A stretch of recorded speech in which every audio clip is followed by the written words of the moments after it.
মানিকগঞ্জে মাওলানা আশিকুল ইসলাম সানোয়ারের উপর সন্ত্রাসী হামলার প্রতিবাদে বিক্ষোভ মিছিল করা হয়েছে।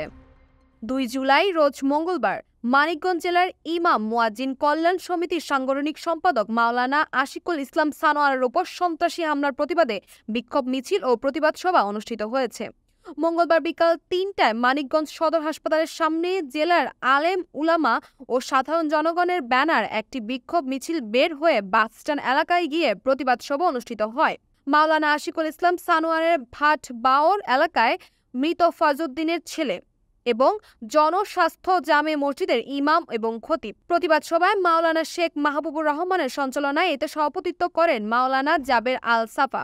এ সময় বক্তব্য রাখেন কামিল মাদ্রাসার মুহাদ্দিস মাওলানা শেখ মোহাম্মদ সালাউদ্দিন, সদর উপজেলার সাবেক ভাইস চেয়ারম্যান মাওলানা শামসুল ইসলাম, মাওলানা দেওয়ান তানজিল সহ আরও অনেকে। বক্তারা তরুণ আলেম মাওলানা আশিকুল ইসলাম সানোয়ারের উপর হামলার তীব্র নিন্দা এবং প্রতিবাদ জানায়। তারা দ্রুত সময়ের মধ্যে হামলাকারীদের গ্রেফতার ও দৃষ্টান্তমূলক শাস্তির দাবি জানান।